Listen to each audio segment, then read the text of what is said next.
identified who the leader of government business would be in the House, um, and the person of Wayne Monroe to replace the late Obie Welchcomb. Um, what that would mean in terms of the government's legislative agenda and how that would shape up. Well, have to adjust. Our first guest cannot make it for 2 o'clock. So I'm flipping my original plan, and what was supposed to be part two is now going to become part one, and then I'm going to have to swing it back to tie it all in with our original guest for part one. So, C. Allen Johnson, I'd like to welcome you back to GPS. Uh, Thank you you know, once you again gotta for having me, Michelle. you gotta be flexible when you're sitting in this seat. You can't be so rigid Yeah. that you lose your mind when things don't go as planned. Because speaking of losing your mind, today is World Mental Health Day, and I'd like to take this opportunity to encourage everyone to make sure you're taking care of your mental health. That is extremely important that you do so, especially living in this Bahamas, because sometimes you really got to believe that people trying to drag you crazy. But it behooves one to make sure that you are taking very good care of your mental health in this town. So, happy World Mental Health Day. Let's make sure we're all taking good care of ourselves, whether it be physical health, emotional health, mental health. Let's make sure we're taking good care of ourselves. Okay, so see, Alan, we had to switch things around. Um, Originally, I wanted to hear from Latray first, so he could break down for us, because people like you and others were saying that you wasn't impressed with this legislative agenda, and so I figure, what, let's give the office of the prime minister an opportunity to um, make their case uninterrupted, because I know how you go. So, so I was going to have Latray on by himself for the first hour, and then he told me he could only give me that 1 hour, and then I was going to bring you on, and then we were going to talk about what he said and talk about the way forward as it relates to not just the legislative agenda, but what I suspect after Thursday will be an all-out um, battle race to see who will, in fact, be running in the West End and Bimini constituency in the by-election that is to come. So let's begin there, um, because I want to reserve comment for the legislative agenda specifics for when Latray is actually here. And I just want to say to our audience that I've been trying to get, I can talk all your business now, Latray, in case you're listening over one air. I've been trying to get this man on my show from that time. I was starting to think he had something personal against me because he just never would be available. So when I reached out to him and he said, yes, I nearly fall out. I was like, this Michelle Malcolm, you talking to you? Because I was so used to him not making himself available to be on my show. So when he finally said he would do it, I thought, wow, this is a great opportunity, not just for me to sit down and talk with him, but for you, our audience, to get to speak to him directly through your questions as to the way forward as it relates to the government's legislative agenda. So hopefully the meeting that he was called into won't run on too long, and hopefully he will be able to join us at 2 o'clock at 3 o'clock, as he said he would. All right, so that being put behind us, Seattle, let's dive into this conversation. Jeffrey Clark, so he better be talking sense, or he get Hopefully, hey, hopefully, get somebody taking notes because when I yeah. come, I come. I hear that. All right, so let's begin now talking about um, the way forward as it relates to Grand Bahama and West End. Now, I was reluctant to have this conversation before Obi's um, memorial service. There is official uh, funeral service is scheduled for Thursday.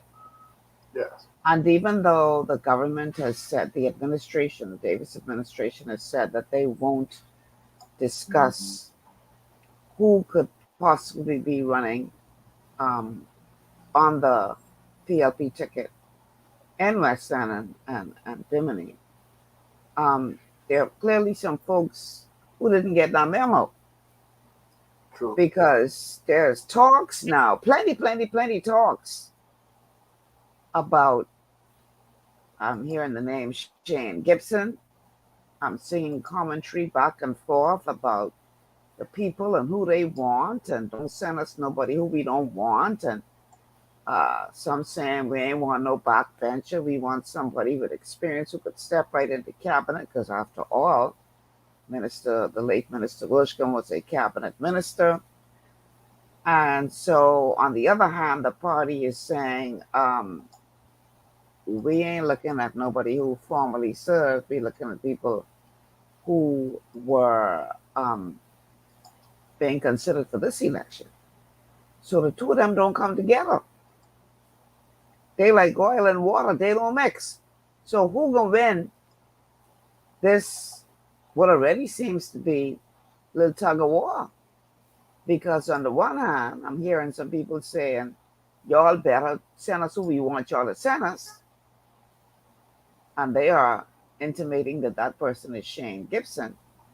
On the other hand, from what I've heard of the party so far, they are saying that we ain't looking to go outside those who are already well being considered for a nod in this past election. That's who we can choose from. So, as someone sitting on the ground, Sea Island in Grand Bahama, when you see all this back and forth going on, and keeping in mind the history of Shane Gibson as it relates to the allegations that were made and the whole court case and all that stuff, what are your thoughts? Do you think that it would be a mistake not to send Shane Gibson? Or do you think it would be a mistake to send Shane Gibson? And why? That sounds like a pageant question now. We don't just want to know what you think. We want to know why. What are your Well, thoughts on this, yeah? my relationship with Shane Gibson goes back to when I first returned home before the twin hurricanes of the Bahamas. For those who don't know, I would suggest they go and watch the Anna Nicole funeral. And the two black persons in that funeral was the bodyguard and myself. And my relationship with the Anna Nicole saga is very intimate in regards to that. Personally, now this is a personal opinion. I think they should send Shane so that they could lose the seat and we could Man, have five. you ain't easy. You ain't easy. You ain't easy. This world mental health thing, man. Why are you trying to give people mental challenges today? Listen to me, Wow. man. I'm from West End, you know. I'm from, for people in West End who knows, they know I'm from Crazy Corner. It wasn't until later that we understood what Crazy Corner meant. Now, let me explain you Okay. something. Please. Everybody to Crazy Corner was on the practically on the honor roll and above the 4.0 grade average. So Okay. we didn't know we were so smart they thought we were crazy. So that's where Ah, the word crazy. See, so I okay. know we had one. So now we may have had one or two people who actually was too smart and went crazy, but not. Wow. So I Well, grew up in West. I grew up in West okay. End on facing the seawall and growing up, and people who know that Elisha and Bristol was my Eleanor and Elisha and Bristol were my uncles that I grew up in the house there in West End. So uh, for people who should know, I'm from West End. There's three for the whole West Grand Bahama though. There's three type of connection. Uh, we have natives, right, and that includes descendants of TCI, believe it or not, Driftwoods, and seaweed. Now, what's the difference Okay, between driftwood and seaweed? Explain that, please. seaweed is those that come in with the tide and be taken out by the tide. Driftwood is those who embed themselves in the soil and the dirt, and natives is the one who is naturally here. Remember, you see driftwood, Okay. that the wood, that wetted wood that is bedded in the shore and Yes. they can't move and the tree Yes. fell down. Driftwood. Yes. You embed yourself. So I'm considered for some driftwood, for some a native. And the reason I say that is that, in spite of Shane Gibson's belief that his wife has ties to West Grand Bahama, there is a culture of who they would choose to represent, who they would choose to represent them. And so the person has to have ties direct to West Grand Bahama, as well. There has to be an understanding of the political makeup concerning the Turks Island defenders, because you have to understand the Turks Islanders played an integral role in the development of Grand Bahama. For a lot of people don't know, many of the first millionaire businesses on Grand Bahama is from the Turks Island. They came when we were just a what do you call it, with the wood, with boy, what they do, the mining wood, or what was it, where they cut down the pine forest. That's up from Mm. Pine Ridge. So a lot of Turks Islanders, many people from West Grand Bahama have their heritage tied into the Turks Islander type environment. So there's a lot of dynamics that plays, and beyond Shane Gibson's wife, Shane Gibson doesn't have any institutional ties. So Now, it's I can his tell you wife though, that does have ties. His wife does have yes, ties. yes, yes, she Okay. does, from West Grand Okay. Bahama. And so what happens though is that uh, West Grand Bahama, I think the letter and some information going around makes an important point that Grand Bahama needs a voice. Okay. Now, I have adopted to the fact that we already had Obadiah Wilshcombe, a senior member of cabinet, and nothing happened for the 2 years that he was there. And you listen to the voice notes and you listen to Podkick and others, and they basically says that he didn't do anything. And the question then becomes, why did he do anything? In spite of it going on to 20 years being in that particular area, no institutional thing. So I know the Progressive Liberal Party, and for some people, was that I'd say from my party, philosophically from my party, but these guys are not PLBs. Uh, the their belief and their practice, they'll say the school that has been billing for 12 years, the government department, the government building that's billing for 12 years. But technically, institutionally, nothing has happened for West End since the twin hurricanes that has passed. I think we need a strong advocate, and for me, sending an opposition force into the House of Assembly from West End will not allow individuals to, how you say, to fit into the status quo, and they would have 3 years to prove themselves as advocacy, as opposed to somebody just joining the Progressive Liberal Party and doing what the PLP has managed to do for the last 2 years: plenty talk, little action, plenty marketing, and little purpose. Grand Bahama is in a dire strait, very bad. I mean, it is hurting. We need clarification on a strategy for Grand Bahama so that we could bring pressure on the Grand Bahama Port Authority to begin to act towards developing their strategy built on a national strategy. We need to have a voice. And so for me, West Grand Bahama should consider having someone to stand and fight for them on a consistent basis, as opposed to somebody who will meld into the status quo. The Progressive Liberal Party has sufficient people on their bench. One more will not make a difference. To them losing one would not make a difference. If they want to do something, they would do it. So that the story I'm sure they will come with of saying, oh, we need a person there to do for you is absolute garbage. Members of parliament don't do for people.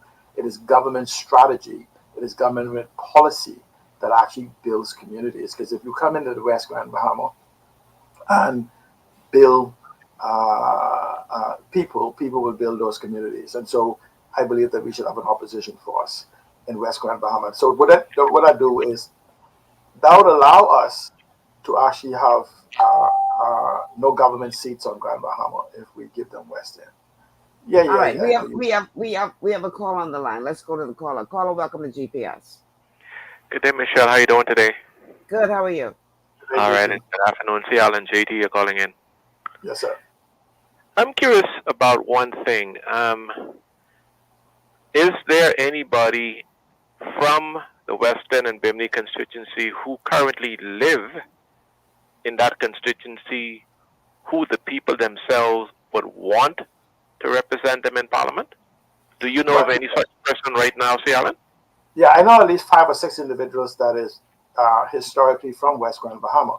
But how do you say who the people would want until an election actually happens? So this Yeah, a concept, primary, a primary election, a no, primary election. no, that still doesn't determine who people want. That determines who the party wants. No, no, And no, no, and no. You miss CL, with all due respect, hear me carefully on this one. we don't have primary election, JT. We have an election. No, no. When I say primary, I'm not talking about the party putting people forth. I am talking about a primary election wherein the constituents choose among themselves who they want, and then they have a primary election to determine which of those few people that the constituents put forward that they would elect to what to represent them under that party banner. That's what I'm talking about. We don't have that form of governance in the Bahamas, JT. That's Yeah, my point. that's Well, I that's think it's time we get it. No, no, then you have to. That's what I'm saying to you. That's a constitutional change if you want that. Yeah, And that is true. no, that's what I'm saying to you. So I want to deal with what is as opposed to what could be. And So you're saying we essentially, can't. see, you're saying that you can have a primary against who? You can have a pre-election with PLPs running on one ticket and FNMs running on another ticket, and then they'll come up and face on. That is a republic form of government, right? And that's the right, American system. we don't have it. We don't have it. So let's not even pretend. The party So chooses, and okay. So based on what we have right now, see, Alan, because what we have right now, I dare say, needs to be improved upon, and I dare say we need to have constituency primaries, as I just indicated, included. But the realities being what they are, if you right now were to choose somebody from your constituency, and I'm talking about you as an individual, not as a political pundit, for example, if you the Joe Q public was to choose somebody, would you rather the person you choose, or would you rather the person that the party chooses to run for you? I just wanted to know your face value response to that particular question. I'll hang up and listen. Thank that's a bunch of what ifs, right? Because essentially, we have a system. I like to live in the system we live in, and we have a process. The political parties also have a constitutional process for which they can choose and they can modify the way they wish. But the way our system works is the party presents someone based on their systems of selection, and we then choose who we want from amongst them based on the decision. There's some good people and some bad people that is offering themselves on both sides, on multiple sides, because it's not just the PLP and the FNM. It's other Right. other political parties that's going to be offering themselves an independence in this particular venue. And so, I know most of the people personally on both sides of the aisles, on the independent parties as well as the other third parties. And so it is in my judgment call. I will, if I was voting in that district, my choice would be in the box. But after the choices is made, then you can ask me who I would support of the 4 or 5 or whatever choices there is.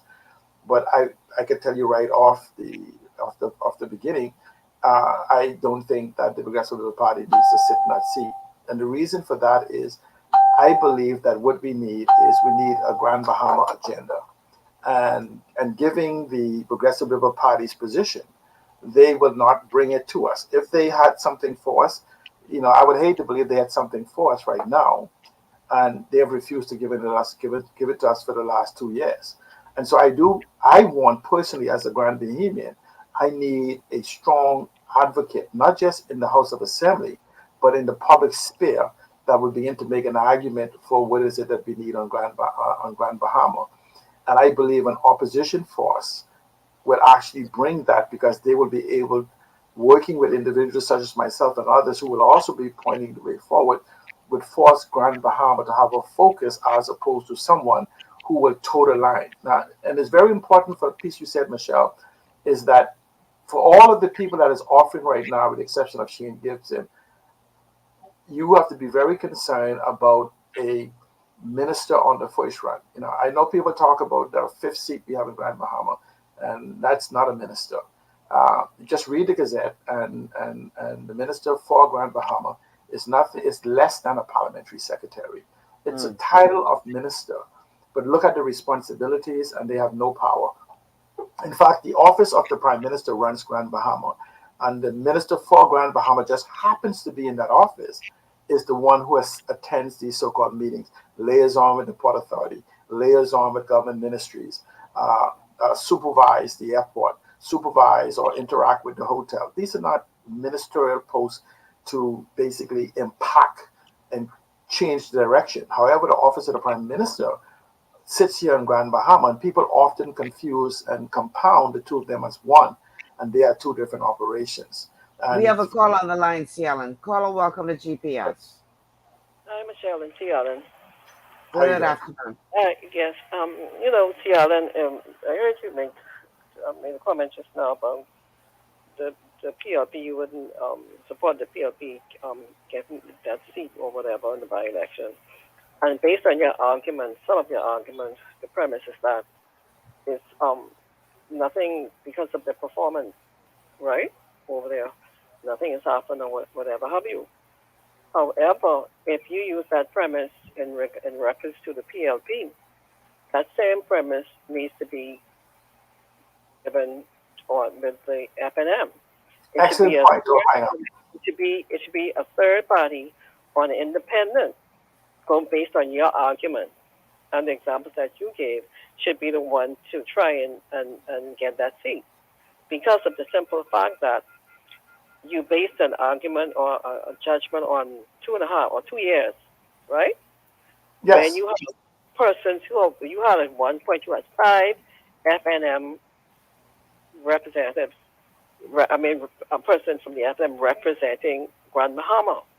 okay. Okay, and where is Grand Bahama today? What can you say? Will hold on to say that they have achieved in reference to relations with the Port Authority and relations to any type of things being done in Grand Bahama. And so the condition that Grand Bahama is in, and because you live there, as it's an accumulation of many years. My father is buried in Grand Bahama, in Hawksville.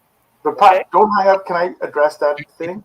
Yeah, Yeah, go I and ahead. can, keep in mind when you're answering that we have another call on hold. But go right. ahead, Pat, Cialan. what I'm saying to you is that I judged the first 2 years of the previous administration for Grand Bahama, and I judged in the first 2 years of this administration. I judge on leadership. If you want to go on leadership of Grand Bahama, the most catastrophic period of governance on Grand Bahama in the last 20 years, or from 27, almost 20 plus years, has been under the Progressive Liberal Party, and based on the decisions they have made.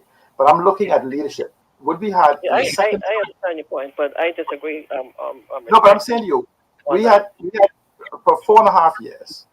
Let's see, forget the party. I'm saying you had 2 years of governance, and then you had Dorian, and then you had COVID. Okay, so I look based on it now. What I look at is I look at leadership. So leadership drives the moves the crowd. You had Perry Garza and Christie. We gave him a second chance. We got 2.0 of the same, which is more of the same of the 1.0. You had Hubert Ingram came in 207 to 212, who tried to reboot utilizing the 20th century ideology that he brought in, except that he came in the 21st century. And so you had these two leaderships, Perry Glasson Christie and Hubert Ingram, who was locked into the 20th century concepts. I don't blame them. But now we had the opportunity of a guy that came in. In fact, the Free National Movement, if you read their manifesto of 2012 or 2017, they ran on a PLP platform. And that's why the PLP got the daylights beat out of them. No, And no, even no, no, no, no, no. See, you said that the PF that they ran on the FNM ran on the PLP platform. on a PLP ideology, philosophy. Right. But Right. still, they were still the party or whatever the government. No, I'm explaining to you why the that- PLP got devastated. Yeah, but In no. You see, we have to take individuals. We have to take responsibilities across the board. No, but and with the structure responsibility, or but whatever. you Pat, know, I'm saying to you is, okay, no, see, Pat, listen to me 1 second. Let me finish give my me one point, though, second. Pat. I don't want to say anything. I want to ask Michelle. Can I call back because I don't want to have the caller waiting. Yes. I don't have this continue discussion with Sure, you. sure. You Thank can you. call Okay, back. let me share. Just let me All right. finish this point I was making to her. What you had in 2017 was a philosophy borrowed from a group of PLPs that the Free National that Hubert Minnis ran on. The problem is that when you're not rooted in the philosophy of the PLP, it is hard to execute that philosophy. You can win with it, but you were not able to implement it in the environment for which that you were left with. And that is where the first 2 years you had a person that came in with promising of all these digital this, digital whatever. So what I'm saying is that you had Hubert Minnis that borrowed ideas and couldn't execute them. And so we whitewash his ideology. We whitewash everything literally until this time when Brave Davis literally came back in with the promise of a bridge to the future re-engaged. If you look at Okay. what was happening to the future, and this is the bridge to the future re-engaged, and he promised to be different. He promised to be the driving point of the 50th year to move us into the economic revolution. The tools are there. It's just not being Okay. utilized. Let's go to the phone lines. Hopefully, we didn't lose our caller. Caller, welcome to GPS. Yeah, good afternoon, Celia. Good Hi, how afternoon, you sir. doing? All right. So this Cielo was saying that the Grand Bahama should have 5 oppositions, but did we see the FNM with 5 seats in Grand Bahama in the last administration? They was No, in government, and still the only voice, basically to me, was speaking out strongly for the people was Michael Biden, and the party was in power in Parliament laughing at him. you no, What but you makes make this but you're time making my Cielo point. that the party You're would making my listen? point for me. You're making my point for me. By having an opposition in place, somebody in opposition in place, you're making my point that then the voice of the behemoth will be listened to. This time, hopefully, we would listen to the competency of a voice in opposition that's saying, remember now, we must understand how governance is. You are in opposition, you are government in waiting, not opposition as we believe it should be. Government in waiting puts together and makes the argument for the people. Michael Pine did that. That's my exact point. You're making my point for me. By having an opposition forces, we will not be sitting silent in Grand Bahama. So what happens is now it actually puts a big burden. Let's say the Free National Movement. The Free National Movement is the official opposition. It puts a huge burden on the Free National Movement that you now have the 5 seats because I don't count Ginger's seat in opposition.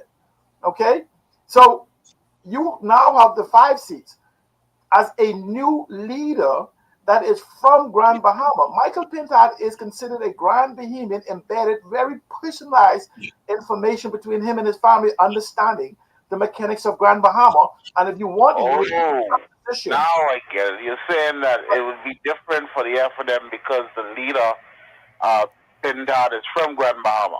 and he would now be forced to say this. Remember now, every government since 2002 said that Grand Bahama is the linchpin of the new Bahamas. So here's a guy that looking to be the next prime minister and most likely will be. Then we get to test him for the next 3 years. So we get to judge him.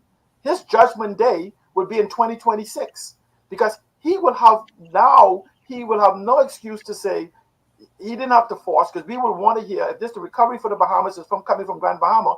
They have two things: the government would have to perform for Grand Bahama, or the opposition would have to put a viable, executable plan coming from that leadership. Because Grand Bahama, and I challenge economists around the Bahamas, show us a rebuilding of the Bahamian economy without Grand Bahama.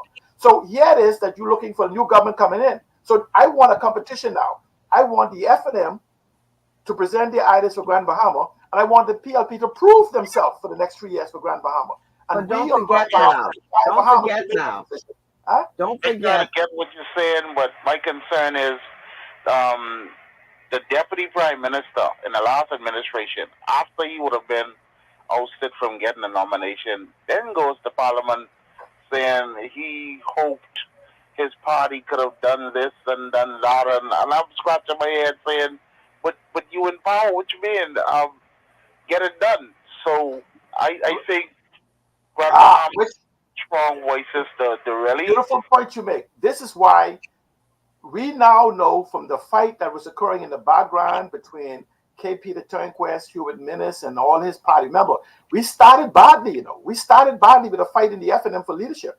And we never had leadership in the FNM for the 4.5 years they were there. What we had was There's always a fight for leadership. There's Ruben Attendard you talking about might make it past election. No, but see, that's what I'm saying to you. But until then, right, this is not a fight as when you are government. No, listen to me a second. There's a fight for becoming government, to be leader, and there's a fight to maintain your leadership as government. Because when your people begin, you have to now emasculate the very people you need to build you. That's a different fight than fighting to become the leader of the country. So I'm saying is that if Pintard doesn't survive, I didn't say Pintard has to prove himself. I said I'm hoping that he as a leader would then strengthen himself, because then now it'd be almost impossible to move. But the FNM, regardless of his leadership, will have to sell us for the next 3 years, not no manifesto, because we're going to have to make some hard choices in this country in this 50th Moody's anniversary as to what's now, what's new, and what's next. We've been doing the same crazy thing over and over, expecting different results. And this is why it's important when the trade comes on. Couldn't both parties sit down with residents of Grand Bahama like yourself, come up with a plan, and it doesn't matter who is the leader? Once the party is government, work the plan? No, the residents have to make that for government. And this is why I'm saying to you, by having the 5 seats or 4.5, whatever you want to call it, on Grand Bahama, the Port Authority has a position. The FNM has already, I'm taking this in analysis. The FNM has already taken a position that we need to have a conversation with the people on Grand Bahama. On the Hawksbill Creek Agreement concerning the licenses, the government would represent all the people in the Bahamas. That is in the Grand Bahamians' interest. Bahamians own that. All Bahamians own whatever that part of the trustee for that agreement and the Grand Bahama Port Authority. Well, we already heard the opposition, the leader of opposition calling for that type of conversation. And we've heard the government saying, no, we got a big stick and we'll beat them into the ground. And we're saying, but what about us, the people? We're not having a conversation with us. And so I'm saying to you is that when the government gets the message that we are not satisfied for the last 2 years, not going back on Terry Christian and Minnis and everything else, we're saying, Mr. Brave Davis, you have been driving this vehicle, and we are not satisfied with the level of attention you've paid to us. And so what we're saying is, let's add another voice as echo. Because with all respect, if you really look at it, technically, every now and then we have an interjection from the member of parliament from East Grand Bahama to defend the position of the previous. We have Mr. Pintard, which is almost singularly from Grand Bahama, is speaking to the future. We have Aram Lewis that is somewhat neutral, lukewarm, you know what God said about lukewarm. And so essentially I'm saying is I need a second voice who will support the leader of opposition, more so for the most populist. Understand, West Grand Bahama, not Grand Bahama, West Grand Bahama is the second largest populous place in the Bahamas. And so they need a voice, not someone to align with a political party at this time who's saying, I'm going to be quiet. More so that you're going in, all of the offerings that's offering, they're going in as junior members, neophytes. Okay, guys, I have to take a break, but I want to throw something in right here. Y'all talking like they're the only 2 parties but could be contending for this seat. I don't need to make sense to me, Michelle. That's in my opinion. They don't need, I consider, as of today, they don't need 2 options because, again, I said to the other callers, let's not make believe.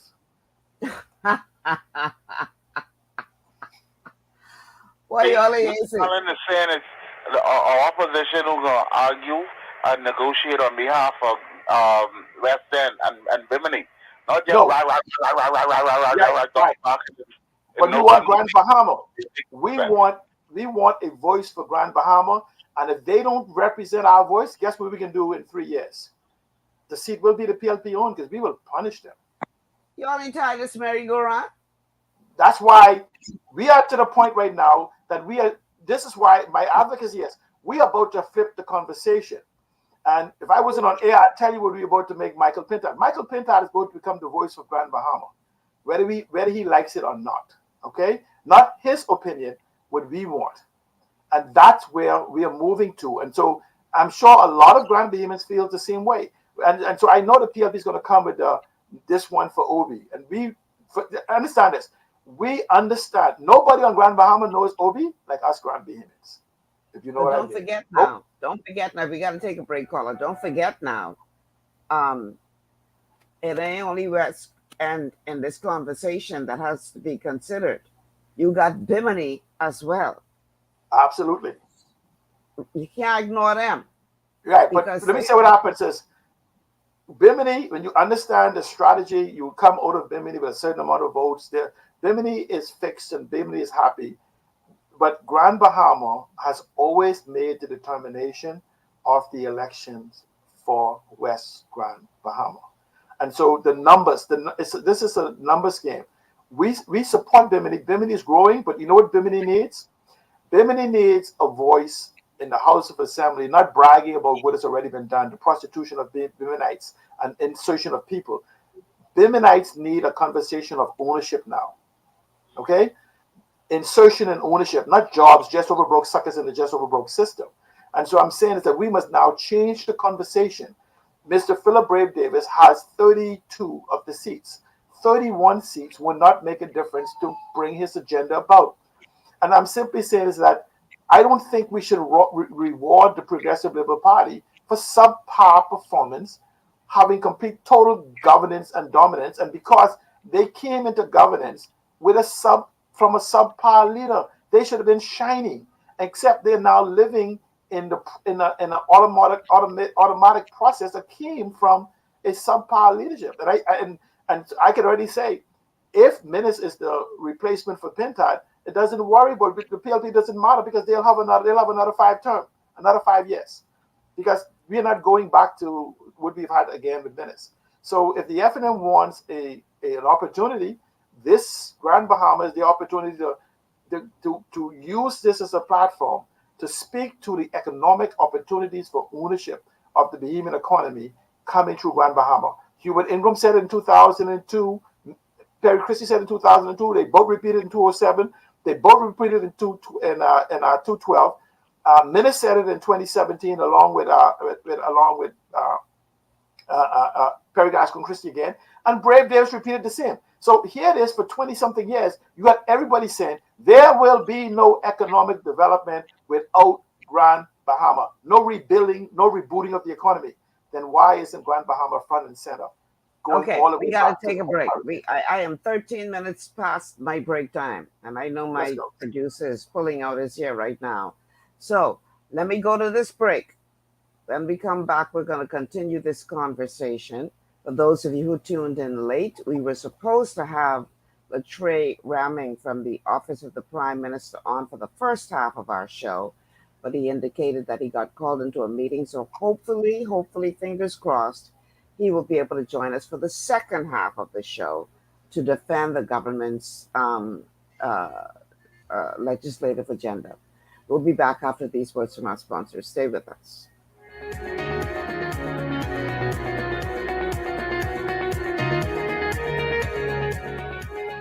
Global Paradigm Shift will return after this. Understanding your microbiome, also known as your gut ecosystem, can change everything you thought you knew about nutrition, digestion, immunity, and metabolism. Keeping your gut ecosystem healthy and balanced is essential. Ultimate Microbiome by Longevity was specifically formulated to optimize this ecosystem. It provides the advanced support your gut needs through prebiotic, probiotic, and postbiotic supplementation. Our unique blend of probiotics includes Lactobacillus and Plantarum, healthy bacteria that can help prevent harmful bacteria from taking over your gut. Increasing your gut's population of beneficial bacteria creates a more balanced gut microbiome, which has been shown to aid in weight loss, skin health, sleep, mood, and may even help with seasonal allergies. Ultimate Microbiome also promotes the production of postbiotics. Postbiotics are key to help regulate your gastrointestinal health. To enhance digestion, Digizyme Multi-Enzyme Complex, a blend of 5 specific enzymes, has been added to Ultimate Microbiome. It can help break down food so your body can better absorb nutrients. Plus, we've added our proprietary I-26 Hyperimmune Egg Powder to aid in the elimination of disease-causing gut bacteria and help your body balance its immune response. Ultimate Microbiome, the scientific, proprietary, and holistic approach to gut health that helps optimize your body's entire gut ecosystem. To learn more, contact your longevity associate. Welcome to Sunshine Auto, the hardest place on the planet for a rim fix and tires. We are your auto superstore for rims, Lexani, Azaras, Trueform, Western, Lux, Fuel, Tracklight, Tough, Rough Racing, Velocity, Mud, All-Terrain, and low-profile tires. Cars, homes, and commercial window tinting. At Sunshine Auto, we put God first and customer is king. Glasses love. To stay healthy, it's crucial to make sure you get the nutrition you need every day. But it's difficult to get all your recommended vitamins and minerals from food alone. Even in the United States, 94% of people are deficient in at least one nutrient. Beyond Tangy Tangerine 2.0 by Longevity is a simple, convenient, and affordable way to help your body get the essential nutrients it needs. It's an advanced plant-driven multivitamin mineral complex that contains certified organic whole foods, trace minerals, and antioxidants. BTT 2.0 supports your body's natural defense system with a proprietary blend of energy-boosting and body-loving nutrients, plus prebiotics, probiotics, amino acids, and enzymes that support digestion. With an unusually high ORAC score of 8,000, you get even more antioxidants to help combat free radicals that can cause damage to your cells. But to get the most benefit and value from any multivitamin, your body must be able to break down the nutrients so you can fully absorb them. Otherwise, they'll just pass through your system without doing any good. Beyond Tangy Tangerine 2.0 was specially formulated with synergizing cofactors to ensure you get maximum nutrient absorption. Beyond Tangy Tangerine 2.0 is the easiest way to give your body the balance and complete daily vitamin mineral supplement it needs for optimal support of your overall health. To learn more, contact your longevity associate. This portion of GPS is brought to you by Tiki Bikini Hut at Junkanoo Beach. Great food, cool tropical drinks, and family fun in the sun. And we are back. Welcome back to GPS, Global Paradigm Shift on Global 99.5 FM. Michelle Malcolm in your company on this beautiful Tuesday afternoon. And we are talking at this time to C. Alan Johnson. Hopefully we'll be joined at 3 p.m. by Latre Raming from the Office of the Prime Minister. So here is the way that you can become a part of this conversation. The telephone numbers are 3260271, 3260271, 3260272, 3260272. The WhatsApp line for messages and calls is 8010271. That's area code 242 8010271. We're streaming live on Facebook on the official Michelle Malcolm and Global 99.5 FM pages. Please like and share the show if you haven't already done so. Also streaming live on YouTube on the Global 99.5 FM page, because I'm still in YouTube jail on the Michelle Malcolm channel. And you can also catch us on Cable Bahamas channel 974. Or you can download the Global 99.5 FM app to your smart device and check us out there. And a huge welcome to all of you who are tuned in by way of radio. So I have with me in studio C. Alan Johnson. For those of you who tuned in late, let me explain what's happening here. Originally, I know the notification that I sent out for the show said we will have Latre Raming on as a guest, and that was the original plan. He was supposed to be on from 2 to 3 p.m., but he advised me shortly before we went to air that he could not make it for 2 o'clock anymore because he was called into a meeting. And so we are hopeful that he will be joining us at 3 p.m., from 3 to 4 p.m. instead of the 2 to 3 p.m. hour. The original plan was for Latre to come on to defend the government's, the Davis administration's legislative agenda. And then in the second half, we were going to bring C. Allen on to talk about what Latre would have presented, as well as that agenda now that we have a new leader of government business in the House in the person of Wayne Monroe. um, who is replacing the late Obi Woscombe in that regard. As you would be aware, Obi Woscombe was the government's the person who led government business in the House of Assembly. But now that he has gone on, that person to replace him in that capacity has been named as Wayne Monroe. So, what does that mean as it relates to the the administration, the government's legislative agenda? Also, even though the late minister, has not been buried as yet, his funeral is on Thursday of this week. We had been told that there wouldn't be any discussion with regard to by-election, who's going to be running, etc. But clearly, some people never got that message because there has been a lot of discussion floating around out there about who is going to send whom to run in that by-election. So people within the PLP seem to be lobbying to be selected, even though the party leadership has said otherwise. And then you have people within the constituency who are saying, don't make the mistake and send us somebody who we don't want, give us who we want. Otherwise, you could be in for a rude awakening. Keep in mind that that constituency is made up of two communities on two different islands. So you've got the Bimini aspect of the constituency. You got And more then like you six communities. say that again? You have more like six communities. Six community. Well, Bimini is one I island. know, y'all. I know we like to say West Grand Bahama, but in when you get to West Grand Bahama, you got Seagrave, you got this one, Pinedale, you got all of those are separate, isolated communities, even though we look at them as one. Just like saying Carmichael and Bainstown are one and the same. Those are also Guess who's here? almost many constituencies. Guess who's here? Latrey Ramming is in the house. Latrey, welcome. Now, just so you know, originally I had planned to have only you on. I'm good. How are you? I just excited that you're here.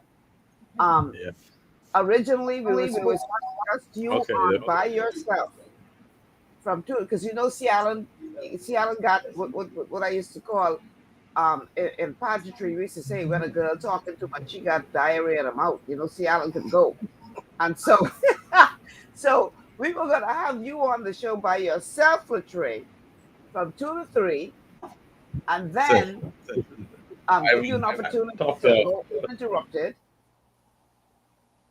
And then at 3 to 4, we were gonna bring Ciaran on. But I thought you were coming on for 3 o'clock. I'm excited to see you here a little earlier. So if you want me to boot Ciaran, I can boot him, or if you want to go toe to toe with Ciaran, he can listen to me for the next 10 minutes. Okay. Man, don't do just it. let me just I want to make 2 points of the previous callers. Yeah, but we have another call on the line, though, Ciaran. So you got to make this real quick because you have another call on the line. Okay, it's the trade because he seemed to be frozen, so you could clarify that. But okay, there's 2 things on the there's 2 things on the agenda. I kind of lose my thought just now for a moment. One is that you have the selection of the individuals for the Committee for Grand Bahama. And my concern is for the Progressive Liberal Party is the process. Because there's a constitutional mandate, first of all, for what has to happen based by the Bahamian Constitution. Secondly, the PLP has a constitution and their candidacy selection process. I've been talking to PLPs on the island. They're very concerned concerning that process, even though it's enunciated by the chairman of the party, a member of the committee, who is basically saying that they're setting rules that doesn't necessarily align with the process that the Progressive Liberal Party Constitution calls for, and they just want a fair opportunity. There's about 6 individuals from Grand Bahama, or 5 individuals or so from Grand Bahama, 1 from Bimini, I guess in the name of Randy Roll, if that's where he's from, and some others. Make it quick, Ciaran. We got a person on hold. So that is the process. But I'm saying for Bahamians, if you want to understand the objective of a beautiful document, you should go read the Blueprint for Change. In fact, I invite all PLPs to read the Blueprint for Change. in that respect. I'll continue after the caller. Let him go ahead. All right, caller, welcome to GPS. Hi, Michelle. I'm calling back in reference to, just want to touch on that topic you brought up with the Western and Bimini by-election. Yes, I listened to I read I listened to the statement put out by the party, and it said that they were not going to deal with this until Mr. Wilscomb's funeral, and that should be respected and appreciated. Mm-hmm. And I know the simple fact that you're going to have persons who are would be saying that yes, I will accept, or I intend to run, or persons on the ground, and then you're going to have a branch if that letter is where they're saying that happened. These letters from persons in Grand Bahama stating that they endorse him, right? To me, that's disrespectful. And let this man get his flowers and have his all of the accolades that he deserves. Let him go and then deal with that election. All of these talking about rules and constitution. Oh no, this is no time for this. You understand? We have to see. My thing is, I believe on this. This has now not become about Mr. Wilshcombe, Lee. It has come now. It's all about Mr. Gibson, and that to me should not be so. We need to deal with this the way it should be done, respectfully. Let him, and what the chairman put out and what he says is true. And persons are trying to turn this into on a different shift, but let's focus on putting this gentleman down the right way. I'll hang up on on that. Hi, Latrell. Okay, thank you so much for calling. Michelle, just let me say this. The problem is that we understand what these political parties want, but the Constitution of the Bahamas sets the clock.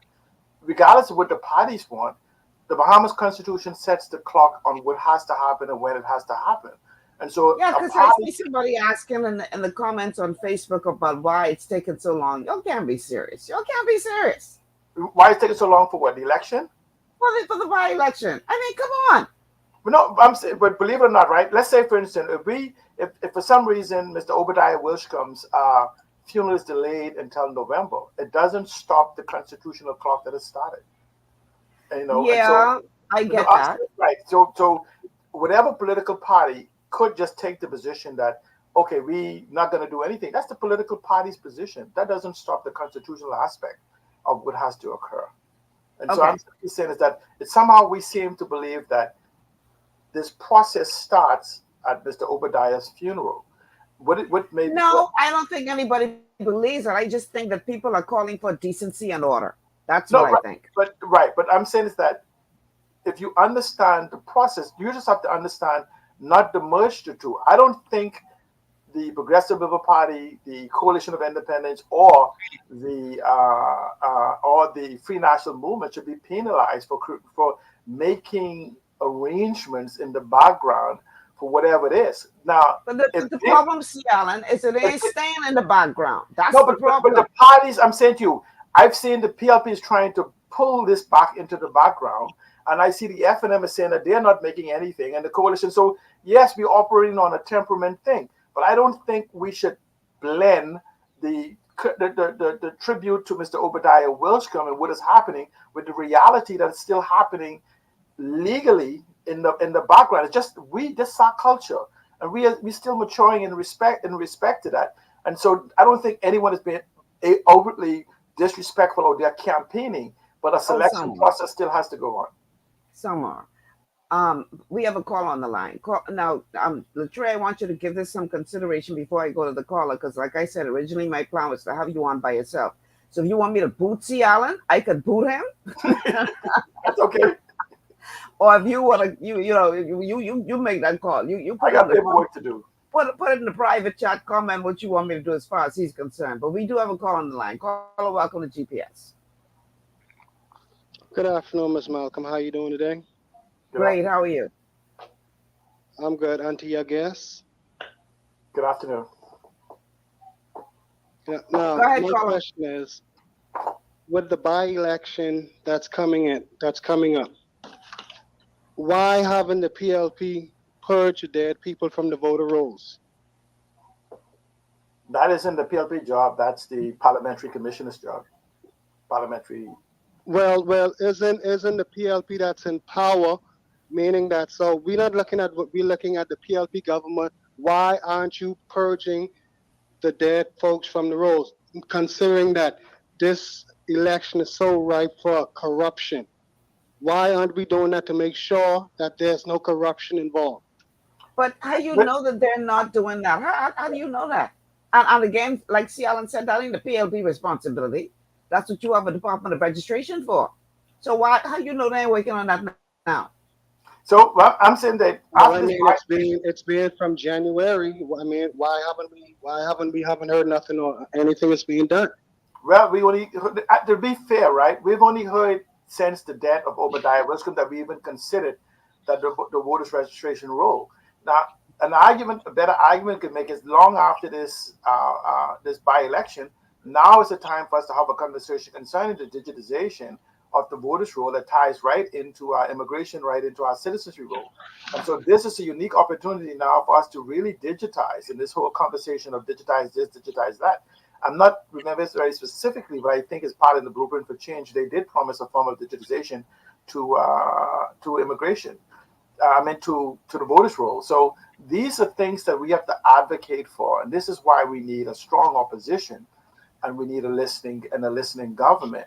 Because remember, they're not governing. Okay. Their blueprint for change is for us, not for them. They're governing for us, and the people who are seeking to become Well, government is also seeking to govern for it's us. funny that you would mention immigration, considering the fact that we have a lot of people that's coming from another nationality.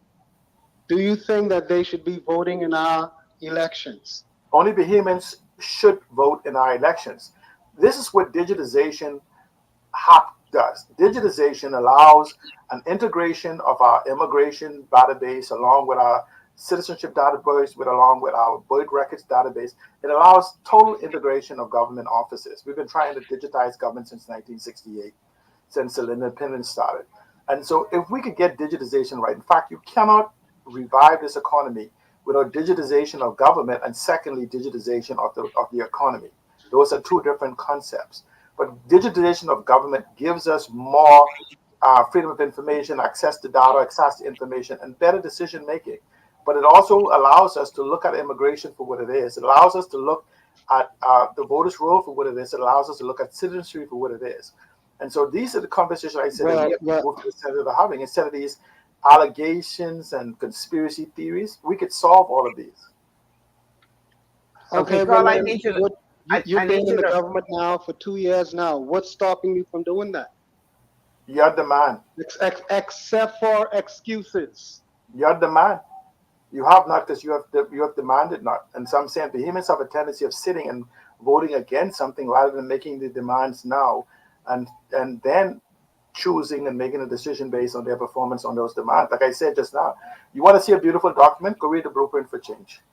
It's a 21st century document that enhanced building from for Bridge to the Future, which was copied by the Manifesto of 2017, and then this is an enhancement of the Blueprint for. I mean, the Blueprint for Change is an enhancement of those two documents that actually describe wonderful possibilities that has not been yet addressed. All right, gentlemen, Okay, we I got to actually take have a one break. more question as well. Make it What quick, is this caller. government doing to stop this invasion? Well, Latrey can answer that in the next segment. Yeah, we can take a break. The Trey Ramming is here from the Office of the Prime Minister. I originally invited him here to talk about the government's legislative agenda going forward. And that is what we're going to do. So, for those of you who are tuning in late, we were hoping to have him on the first half of the show without anybody else so he could get a full opportunity to present the administration's position.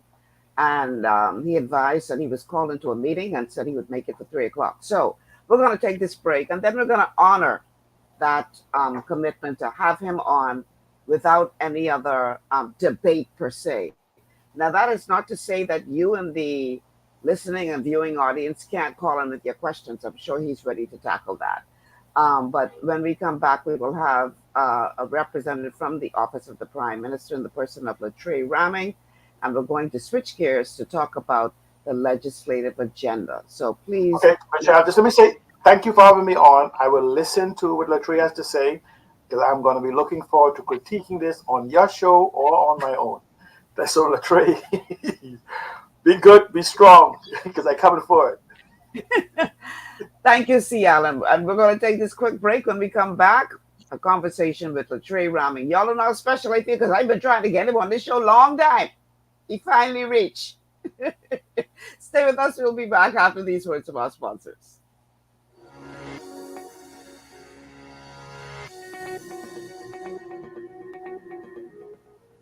Global Paradigm Shift will return after this. Your body's immune system is under constant pressure from things like stress, lack of exercise, and toxins in the environment. It's crucial to be proactive and support your immune system with the nutrients it needs to function effectively. But it's often hard to get these nutrients from food alone. Introducing fast-acting Zinc Plus Immune Support by Longevity. Unlike zinc-only supplements, Zinc Plus Immune Support builds on the proven power of zinc and adds complementary nutrients to give your immune system extra support. Vitamin D helps balance the effects of zinc, while our proprietary blend of natural fruit and root extracts provides the extra help your immune system needs to work against daily stressors. And we've included Longevity's exclusive plant-derived minerals to give your body the minerals it needs but can't get from food alone. And because Zinc Plus Immune Support is delivered in a great-tasting sugar-free berry-flavored lozenge, it encourages quicker absorption of all these nutrients into your body. Zinc Plus Immune Support. Zinc plus the extra support your body needs to promote a healthy immune system. To learn more, contact your Longevity associate. Welcome to Sunshine Auto, the hardest place on the planet for rims, paints, and tires. We are your auto superstore for rims, Lexani, Azaras, Trueform, Western, Lux, Fuel, Tracklight, Tough, Rough Racing, Velocity, Mud, All-Terrain, and low-profile tires. Cars, homes, and commercial window tinting. At Sunshine Auto, we put God first and customer is king. Blessed love. It's gotten harder and harder to get your daily requirement of vital nutrients from food alone. Without additional vitamin and nutrient support, your health and well-being can suffer drastically. That's why Z-Radical was specifically formulated. It combines a blend of antioxidant-rich vitamins, minerals, and botanicals with the protective powers of fucoidan to help fill the gaps from lack of nutrients in your foods. The core of Z-Radical is fucoidan, a naturally occurring polysaccharide that helps stimulate immune reaction, protecting you against inflammation and oxidative stress. We harvest this powerful mineral-rich nutrient from brown seaweed, harvested only from the world's most pristine ocean waters to ensure the purest quality. It's then extracted using cold process technology to ensure maximum levels of bioavailability. Then we add essential vitamins that help to protect your cardiovascular and nervous systems and are crucial for optimal immune and neurological function. Z-Radical also includes a proprietary blend of delicious antioxidant-rich fruits and berries. This great-tasting combination helps your body combat free radical imbalances that can contribute to a variety of degenerative conditions like arthritis and heart disease. Z-Radical. Experience the power of fucoidan with antioxidant-rich berries, 8 essential vitamins, and more to provide you with potent health benefits. To learn more, contact your Longevity associate.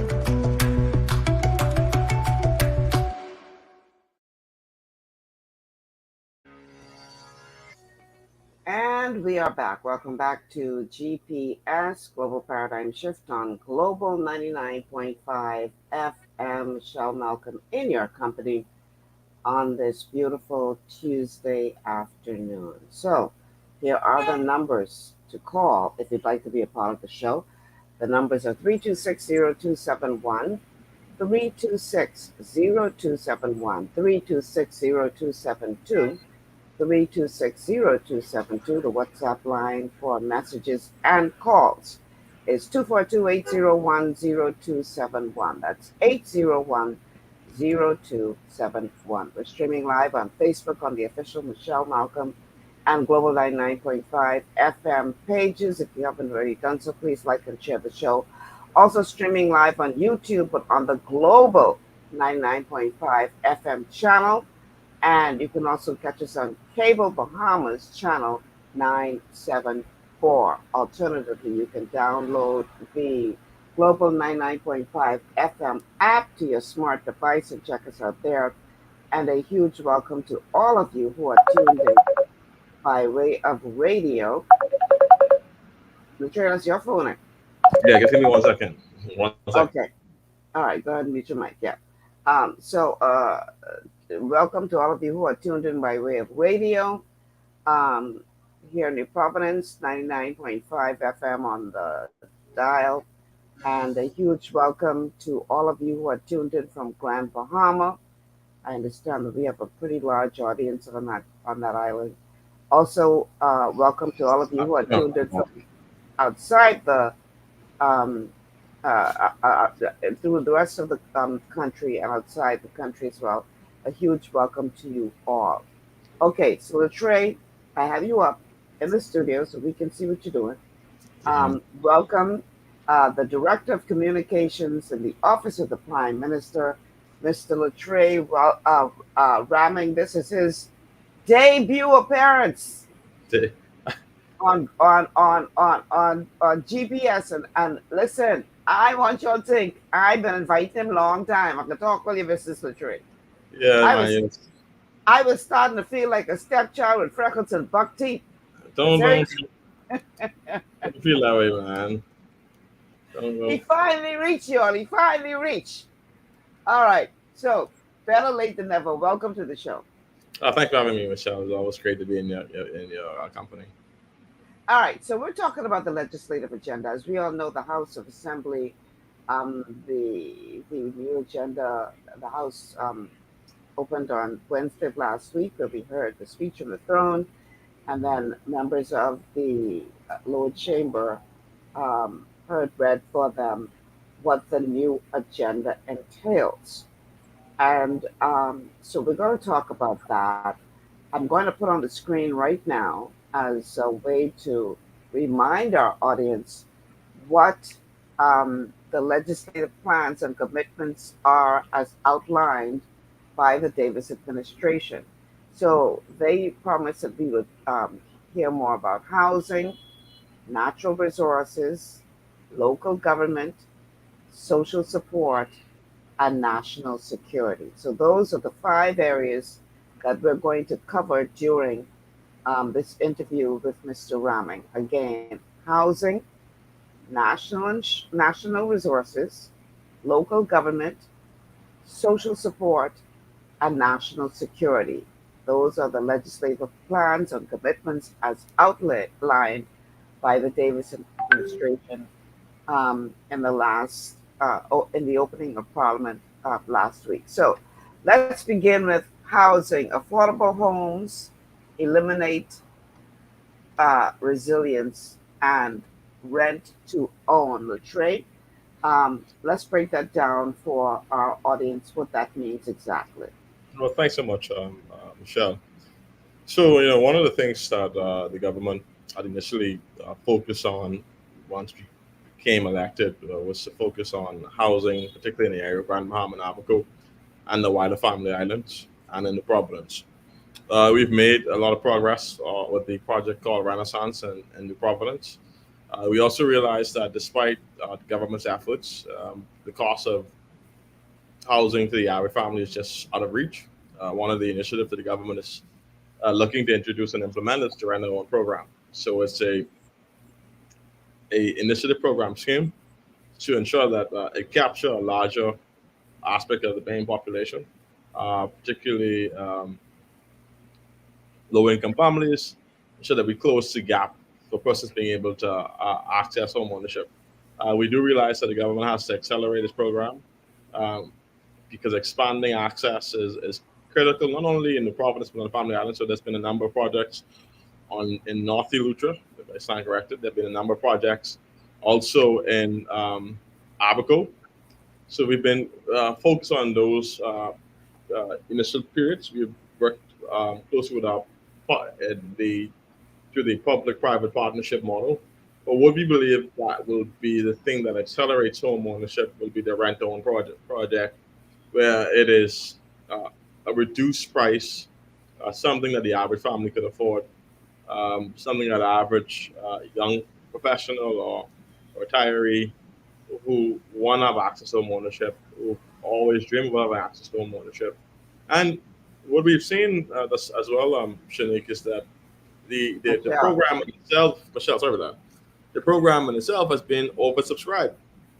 I mean, oversubscribed in the sense that there's a lot of demand for the program and initiative that's being run through the BMC and the Department of Housing.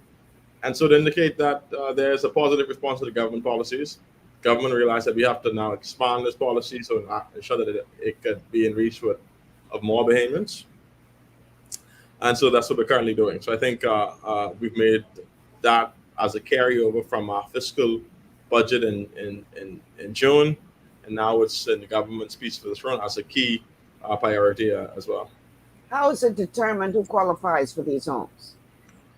Well, the BMC will have the internal mechanism based on salary scaled, whether the person is on a single salary, whether the person is doing it through marriage or someone could qualify, but I think it's a reduced rate. Of course, the BMC would have much more relaxed standards and procedures like the commercial banks. I don't have the specifics at hand, but there is an internal mechanism. I would assume that that's been done primarily through salary arrangements, the ability of the person to pay on their credit, and the reduced rate through the rent own program to make sure that you capture a wide audience of persons so you don't leave where the opportunity for home ownership is not out of reach for the average payment. Now, there is a perception out there, whether it's based in reality or not, there is a perception out there. And you guys have been receiving a lot of bad press about it in terms of who is placed first as it relates to something like housing, whether or not this is going to be primarily for Bahamians or others who are not necessarily natives of the country being given priority over Bahamians. How do you respond to that? Well, there's only one way to respond to it, Shanique. I mean, listen, Shanique is my friend, but if you call me sorry. one more time, Listen to me, Michelle. I'm sorry, you gotta forgive me. I've been on the show so much time. Yeah. Michelle, I laugh at it because it's pure political mischief. We know that these policies and programs are designed for Bahamians to only benefit Bahamians, and a requirement to access the government program is to be a Bahamian. So I mean, I know that there are those out there who find political mileage and exploiting mistruths or immigration. The government, this government policy is designed for the benefit of Bahamians, and I think nothing further for me to say beyond that. I mean, this is a program designed for Bahamians. Are you able to tell us how many homes we're talking about in this program, or you don't have that information? In the Renaissance project, I know that is pegged for 300 homes. I know there are currently about 60 homes being built in North Eleuthera, and then I know that they're saying that the government intends to increase that volume over the next year. But I know that in the current project with the Renaissance project, that's about 300 homes. And it's not like a. Go ahead. Sorry. You go ahead. Is that like a phase one? Do you intend to roll out more homes as those are filled? Because obviously 300 is good, but it doesn't really put a dent into the real magnitude of the problem. Absolutely not. I mean, so the 300 homes only speak to the Renaissance project. So there will be other projects outside of that particular one. And I think the one I like about the Renaissance project is that it's being approached not from the traditional way, which is to standardize single build structures. They will have an element of condos, condominiums in it as well, which will be particularly new to the government affordable housing project and program. So I think it just bring much more offering and product offering to the person, the buyer. So I think that's particularly interesting. We know, like I said initially, there's a huge demand for it. It means that government has to accelerate this program, the social housing program, to make sure that it is in reach for persons. Um, there has been a change in the ministry insofar as leadership, and so I saw in next week when the government debate is speech from the throne, Minister Keith Bell will speak more expansively about how the government intends to accelerate the housing program to at least begin to address the demand that exists amongst Bahamians. Okay. All right. So that I think that covers the area of housing, and I'm going to try to pace this because it's already 21 minutes after 3, and we Yeah. have 4 other categories that we want to cover as well during this time. I would like to remind our audience that if you have a question, you can either, if you're watching on Facebook, you can either type the question in as a comment or you can call into the show. The numbers to call are 3260271, 3260271, 3260272, 3260272, and the WhatsApp line for messages and calls is 8010271. Now we have we didn't allow him to stay in the studio, but you know he's still gonna ask questions. Eh? We have C. Alan Johnson asking a question. The Bahamas is currently facing a lack of housing units in the range of 75,000. We need 3,000 units entering the market yearly just to stand still. Refer to the former Minister of Housing, House of Assembly contribution. How do you respond to that before I we move think on?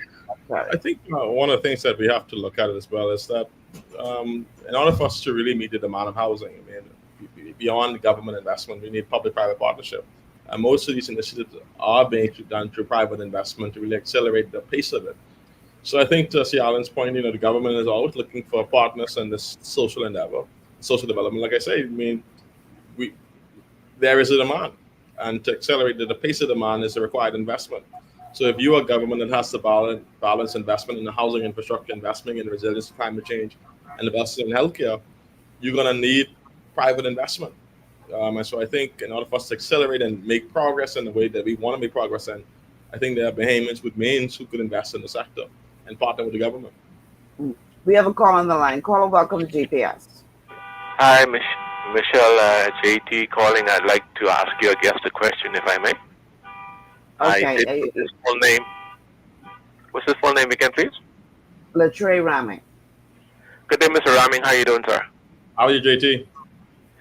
Pretty good, buddy. I am a gentleman with a disability. I'm blind. I'm also a member of the National Commission for Persons with Disabilities. So I'm calling now to ask you for some clarification or expansion on the points in the speech from the throne that made reference to disability. I only can remember one of them, but I think there were 2 of them. I'd like for you to please announce both of them if you don't mind, and if you can. And then the one I'd like to ask clarification on, if you can tell us at this point, any idea as to what the increase is going to be for the benefits or the contributions that persons with disabilities now got? Because I heard that clearly noted in the speech from the throne. And I'll hang up and listen to the answer, Michelle. Thank you. Thanks for calling. So thanks so much. I think you're referring to the part of the speech that says my government will fulfill its promise and increase in benefits for pensions, persons with disabilities, and my government will provide the much needed post-school age facilities for persons with disabilities. So outside legislation, the speech from the throne is much of it is the intent of the government, and most of these programs would have to do in consultation with the relevant stakeholders and partners. So I have not seen a specific number of increase. What I can do, I think he said that he's part of an organization, Michelle. Yeah, he's blind, so he's But he also says he's part of a disability group, I believe. Yes. What I would like to do is, when the government is in the process of building out this legislation around the disability group of Bahamians, particularly ones who benefit from the pension program, to have them a part of that conversation to make sure that whatever is given is reasonable and is respectable. So if you could just give him my contact, so I can make sure put him in place with the public service, and as we formalize the legislation, he's a part of the conversation. because Okay. most of the pieces of the speech for the throne is the intent of the government to bring the various legislations. So many of them will be in drafting form where they will require public consultation. Okay. We have another call on the line. Caller, welcome to GPS. Caller, are you there? Hello. Hello. Hi, you on the air? Yes. Yes. Yes. My question is to Mr. Rami. Mm-hmm. What is the national debt? I think it exceeds $10 billion. Can you tell me what is the national debt? The national debt is about Hello, anywhere can you hear between. me? He's Yeah, answering you, caller. Listen, please. Listen through the phone, not through whatever it is that you have turned up. Listen through the phone. the national debt is anywhere between. Well, I'm asking you what's the national debt. He's answering you, caller. If you Yeah. would just listen through the phone, you will hear Hello? his answer. Okay, you got to cut him, Jason, because clearly he Hello, can't. you there? He can't hear us, Jason. So cut that person, please. And they can, I guess, continue to listen to the show because he is trying to respond, but Yeah. clearly that person can't hear him. So go ahead and respond, Latrey. Yeah, sorry about that. Let's call it the national debt stands anywhere between I think 10 billion to $11 billion. Okay. That person is going to have to call back as to why they asked that question. But obviously they were having some technical issues because they couldn't hear us. Okay, here's what we're going to do. We're going to take a break. Well, I see why you say 2 hours. I'm telling you, man, this 1 hour goes so quickly. I don't even know if we can get to cover the 5 areas, but we can do the best we can. I'll come back if we don't. Okay. All right. Let's take this break. And then when we come back, we'll look at the second item on the legislative agenda that we will have Mr. Raming address. We're talking to Latrey Raming from the Office of the Prime Minister, Director of Communications. And this is an opportunity for you to ask questions directly from the gentleman who represents the Davis administration. Stay with us. We'll be back after these words from our sponsors. This is GPS.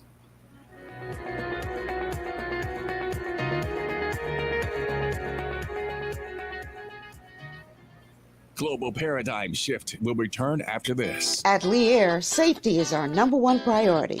Flying since 1996, we offer scheduled flights into Fresh Creek and Mangrove Key Andros and Great Harbor Key, Berry Island, twice daily, 7 days a week. Affordable charter services are also available to anywhere in the Bahamas and the Caribbean. Lee Air Charter Services. Call 225-3267, 702-7127, or 322-1317 for reservations. Understanding your microbiome, also known as your gut ecosystem, can change everything you thought you knew about nutrition, digestion, immunity, and metabolism. Keeping your gut ecosystem healthy and balanced is essential. Ultimate Microbiome by Longevity was specifically formulated to optimize this ecosystem. It provides the advanced support your gut needs through prebiotic, probiotic, and postbiotic supplementation. Our unique blend of probiotics includes Lactobacillus and Plantarum, healthy bacteria that can help prevent harmful bacteria from taking over your gut. Increasing your gut's population of beneficial bacteria creates a more balanced gut microbiome, which has been shown to aid in weight loss, skin health, sleep, mood, and may even help with seasonal allergies. Ultimate Microbiome also promotes the production of postbiotics. Postbiotics are key to help regulate your gastrointestinal health. To enhance digestion, Digizyme Multi-Enzyme Complex, a blend of 5 specific enzymes, has been added to Ultimate Microbiome. It can help break down food so your body can better absorb nutrients. Plus, we've added our proprietary I-26 hyperimmune egg powder to aid in the elimination of disease-causing gut bacteria and help your body balance its immune response. Ultimate Microbiome, the scientific, proprietary, and holistic approach to gut health that helps optimize your body's entire gut ecosystem. To learn more, contact your Longevity associate.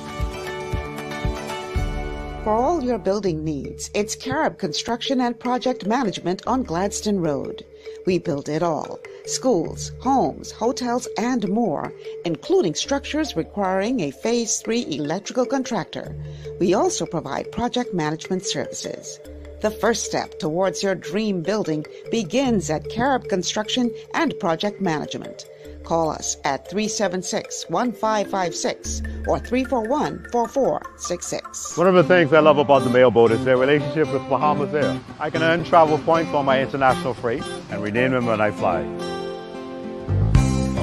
For me, online shopping is easy with Mailboat's US addresses and regular freight delivery to Nassau. Plus, I can always prepay customs and freight, and they always notify me when my package arrives. Yeah, a lot of people think the Mailboat is just for shipping, but they also offer a safe and secure storage facility at affordable rates, all in a central, convenient location.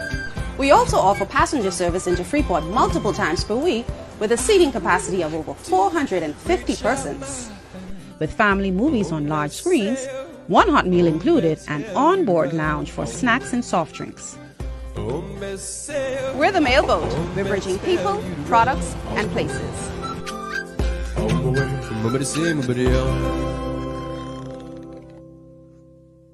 Executive Printers is your one-stop shop for all your branding and customization needs. Letterheads, envelopes, business cards, invoices, share and gift certificates, rubber stamps, vouchers, funeral programs, brochures, flyers, banners, and promotional items like mugs, water bottles, mouse pads, and key rings, all with personable service and great quality. No project is too small or too large. For great turnaround and competitive pricing, make an executive decision. Call us at 393-5011.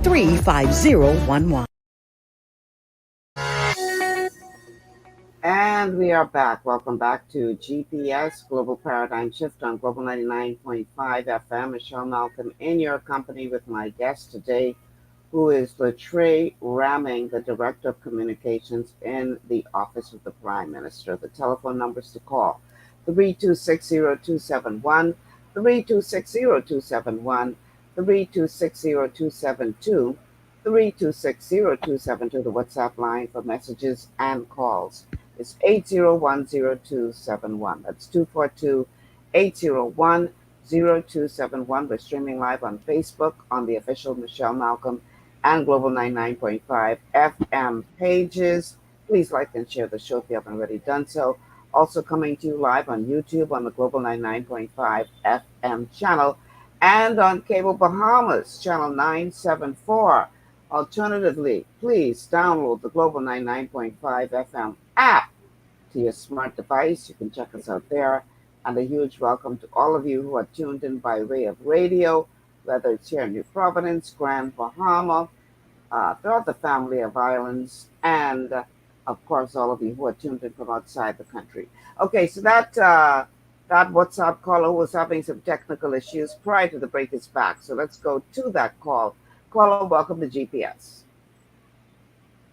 Yes, thank you, Ms. Malcolm. Mr. Ramming, I have a question for you. What is the national debt? $11.8 billion. $11.8 billion. What does our natural resources worth? I cannot say accurately. I'm sure you can. Okay. Let me ask you. Okay, you ask me a question. Since you deferred from my question, let me ask you this. With Keith Bell admitting that he was wrong and that he was committing a crime, why wasn't he fired? Why was he moved to another department when he knowingly and admittedly committed a crime? Caller, he never admitted to committing a crime. Come on now. Let's be responsible. He never admitted it, but knowing that he did commit a crime, why wasn't he fired and instead moved to another department? What crime did he commit, caller? What crime are you referring to? The crime of giving away our citizenship unorthodoxly or whatever.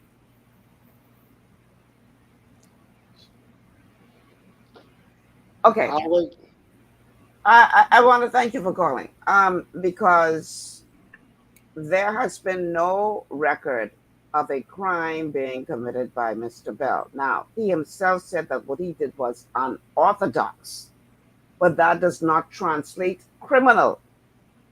We have to be very careful and responsible with I keep telling you all, I open the show to y'all, but I ain't gonna let y'all cause me get sued.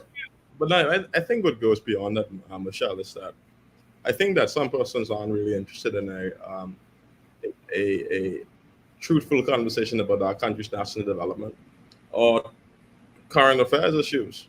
Caller asked me, what is the value of the country's national resources? My response is, I can't accurately say. His assumption is, I'm deferring the answer because I don't want to tell people. I don't accurately know the value of the country's national resources. I can go as far as saying that I'm sure that it has a lot of significance to it, but no one has ever quantified it. And so, how me, and my capacity as director of communication for the office of the prime minister, could say a number that I cannot accurately confirm? It would Well, both be. that being said, I want the caller to understand that the carbon credits that is receiving so much attention right now is but one of our natural resources in this country. So, to say But what is the value of the natural resources, the but carbon credits is only but one aspect of that. I think, and this is a conversation that we need to have, Shanique, not Shanique, Michelle, next time I come on the show to speak specifically about the issue of carbon credits, Okay. because there's a lot of things swirling out there in the environment. There's a lot of persons who are perpetrating those mistruths. I think that we need to have an honest conversation on how it works, how it's quantified, how it's quantified, and how the Bahamian people benefit from it. Now, 'Cause I think, now you understand why I've been trying to get you on for the longest time, right? yeah, thank you so much. Yeah, no, sorry, my apologies. I come in, and I think that's something that we need to talk about a full 2 hours. And I would be open to having persons who are from our office, who have the background and expertise, talk about carbon credits, right? I will tell Because you, I've been getting a lot of requests to do a show specifically on carbon credits. We did do so one, but obviously that was not enough we time to do cover it you want to effectively. do like a week series on carbon credits where I could bring in different persons to talk about, and we could take it chapter to chapter to chapter. I will speak to you after the show so we can plan something for next week. This Thursday does not work for me because obviously it's the day of the service for the late Obi Wishcombe. I've been asked by another station to co-host the funeral service for television. So this Thursday won't be good for us to try to do it then. But next week we can plan a series of shows where we look at this once and for all, where we can get not just persons from within the who you bring to the table, but others as well who have dissenting voices, so we can have a back and forth real debate. And this is not to be a debate that's going to be based on emotion But and facts. propaganda, but But facts. but Okay, before truths. before we transition to the next topic, I just want the callers to understand: the government of the Bahamas do not set the rules on how proceeds and revenue from carbon credits are spent. There is a rule set into international standards on how carbon credits and the proceeds from carbon credits could be spent. Okay, we're going to talk all about that when we next week. We're going to plan some shows because it's really overdue. Now, let's go to the next topic. It's already 3:39, so clearly we ain't gonna get through all five of these today. The next one, lo and behold, is natural resources. Because that caller jumped the gun.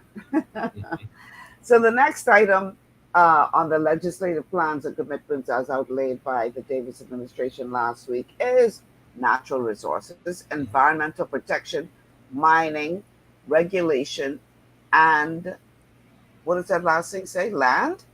Yeah, land. Okay, so this is a hot topic right now.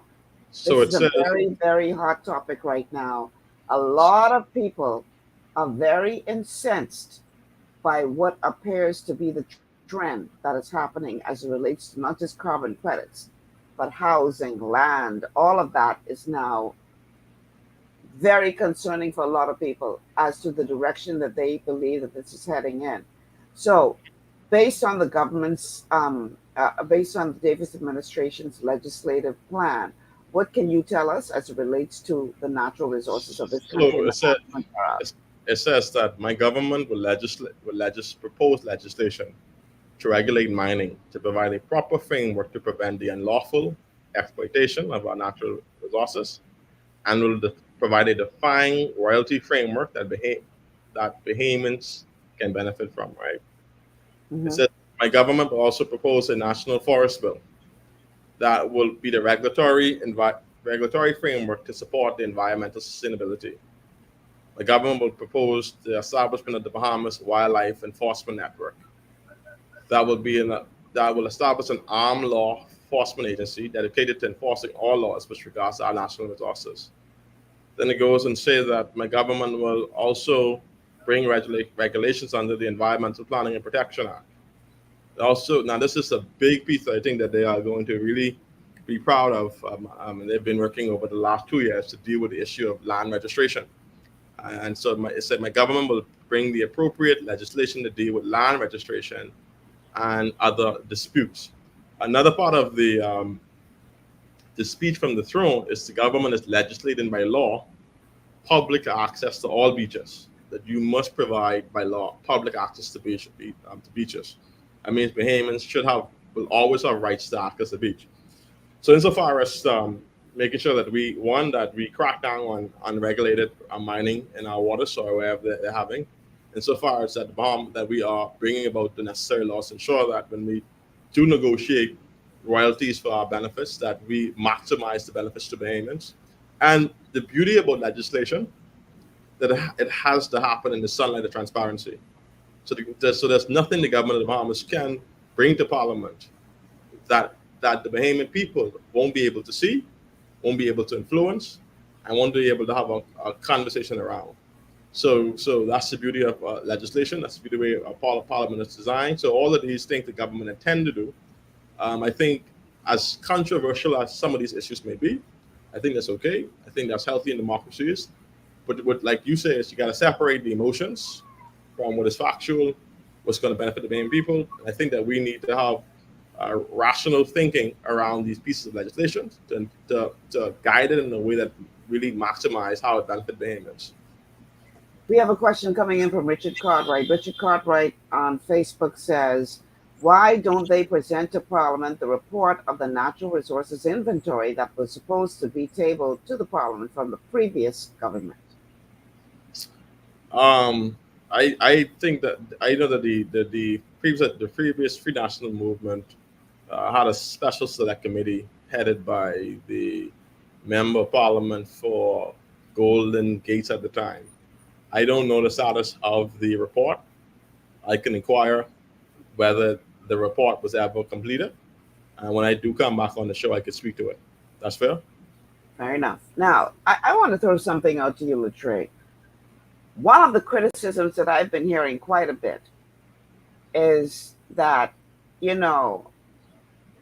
the speech from the throne, as well as what has been put forward in the House of Assembly so far as it relates to the legislative agenda, are nothing more than a list of ideas, but lacking in a plan to execute those ideas. The criticism has been, we tired of hearing, we can do this and we can do the next and we can do that, but not hearing how it's going to be done. Because quite frankly, a lot of people are very wary now of the promises that come from both the Progressive Liberal Party and the Free National Movement and any political grouping for that matter, because the idea is that we keep hearing promises, promises, promises, but as the old Bahamian saying goes, a promise is coming to a fool. Yeah. So at what point will we actually hear about concrete plans to execute these ideas that are being brought forth? So let's look at example of crime, right? So we all agree that crime is a multifaceted issue, and the government has to deal with the issue of crime from all levels, right? So you look at it from drugs, look at it from violence, look at it from gangs, look at it from on the ground, right? So let's talk about structured plan. So our premise is that we're building on our progress, right? So when we came to office, we implemented two two aspects of the Bahama Police Force. A section of the Bahama Police Force that focus particularly on gangs and guns, right? And that's means tracking guns that goes beyond our borders, right? So in many instances, we've been able to make significant progress on identifying the means in which guns are brought into the country, identifying the players who are bringing these guns into the country, and prosecuting them across our borders, right? So you're dealing with, okay, you got to deal with the flow of weapons inside of the borders, right? The second issue is you got to deal with how you respond to violence in our communities, right? So what the government did is something called saturation patrols, and I think everyone have seen these saturation patrol vehicles that frequently parade our areas, right? And that's to really improve the presence of police on the ground, to improve the Bahama's police force response time to those crimes, right? So you're talking about building on strategies. You got to deal with gangs at the border. You got to deal with resources on community level. What is also systemic is that we realize that the gang is making a target effort of attracting persons into their gangs from high school and in some instances in junior high, right? So there has to be much more of an integrated push through urban renewal, through school policing to identify the individuals in these schools and who's going after that, all right? So we've laid the progress insofar as how do we deal with guns coming into the country? How do we make sure that our communities are safer through saturation patrol? How do we infuse the expansion of CCTV to provide adequacy and being able to identify those who commit crimes? The biggest challenge we have now is dealing with the issue at a judiciary level. So if you look at the speech from the throne, it speaks to the expansion of persons on the Supreme Court, but the increase in judges. We've also seen the government making amendments to the anti-gang act, going after those who are associated with gangs, right? And that's been a very difficult piece of legislation. And I think that they believe that they've gotten it to a place where they could actually make good on it now, right? They're also looking at how do we reduce the amount of backlog by plea arrangement. So persons with multiple cases are now taking plea deals to reduce the amount of backlog in the system. The reason why I painted it that way, Michelle, is that most of the issues this country faces multifaceted, right? They have to be approached on different levels. So when you look at the speech from the throne, you look at the progress the government has made, and you look at the progress the government has to continue to make. And that's being able to ensure that the Supreme Court and the judiciary have the independence they need to manage themselves, giving them the increase in judges they need to get cases through, strengthening legislation to deal with persons who are associated with violent crimes and gangs. And so when you now, a lot of my personal view, a lot of this is rooted in the decay of an educational system. But that's a long-term fix. We got to deal with what's present and what is present. That means building a judiciary system that responds adequately to where we are, ensuring that police have the resources they need to fight crime, ensuring that we're working with our international partners, both whether in the United States and the Bahamas, ensure that we stop the flow of illegal weapons. Because every Bahamian can tell you, we don't produce guns. Most of the crimes being committed in the Bahamas is being committed by an illegal weapon. So when I hear people say, you hear a speech from the throne, we think that there isn't a framework for the government. I just laid out comprehensively how the government is trying to deal with the issue of crime on different levels, and that's how me and my colleague was having a conversation today.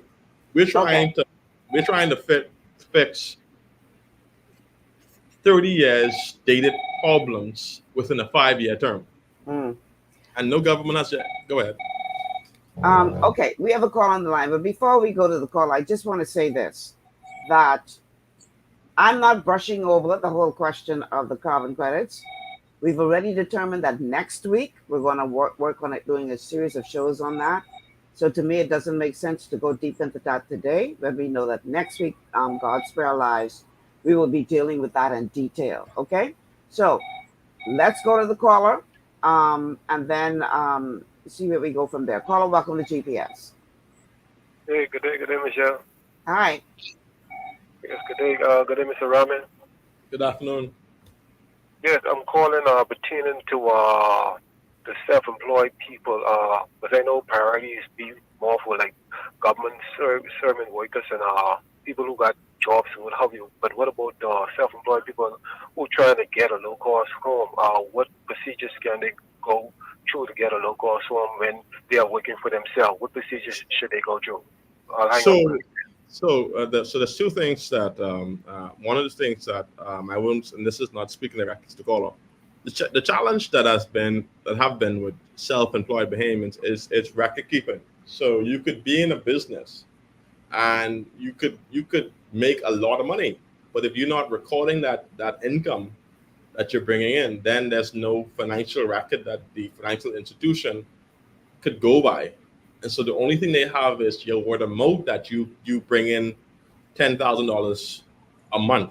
So I would advise persons who are trying to benefit from these programs and you are self-employed to really focus on your bookkeeping, so you could be able to demonstrate to the persons that you have a steady flow of income that has been coming in over the last 6 months with your business. Okay, let's take a quick break. On the other side of the break, I don't know what kind of attention we will be able to pay to the next category because we'll only have, the break is about 4 minutes. We'll only have like 5 minutes left in the show, which is obviously not going to be adequate time to dive into anything and really go at it. So at least we have a commitment from Mr. Ramming that he will be back. We're going to work on some shows for next week for sure. And we're going to dive deeper into this whole question of natural resources next week. I know that y'all have been asking me to do it. I started with the one show next week. Let's have some real tough questions answered, some real, varying views expressed, and let's get to the meat of this once and for all. Let's take this quick break, and on the other side, we'll see where we can go from there with regard to time. Stay with us. This is GPS. We'll be back after these words from our sponsors.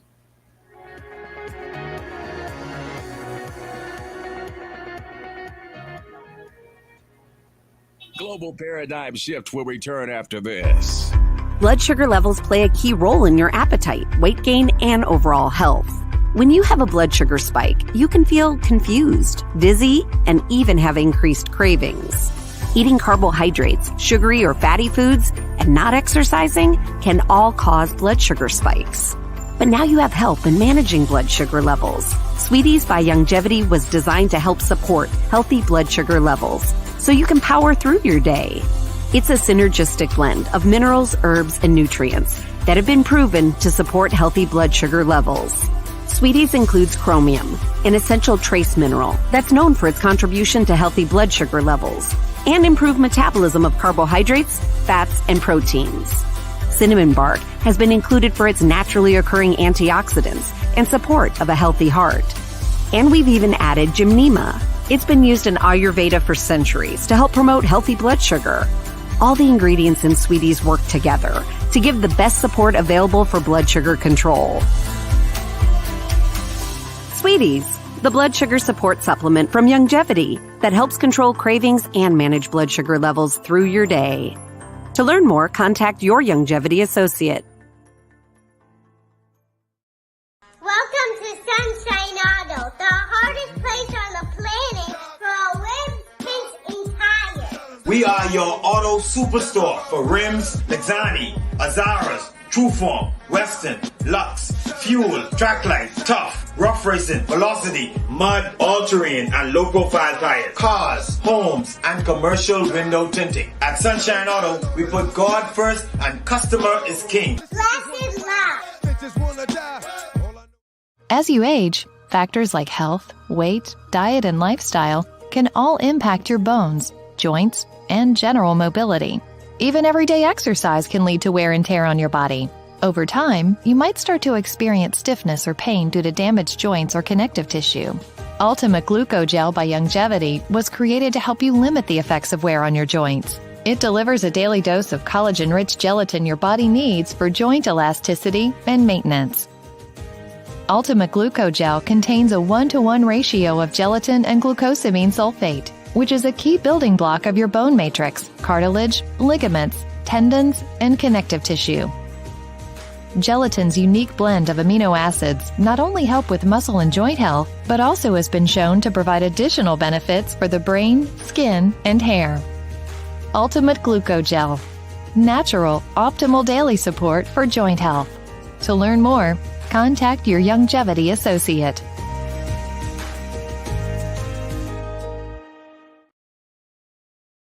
This is Global Radio 99.5. And we're back. Welcome back to GPS Global Paradigm Shift on Gold 99.5 FM.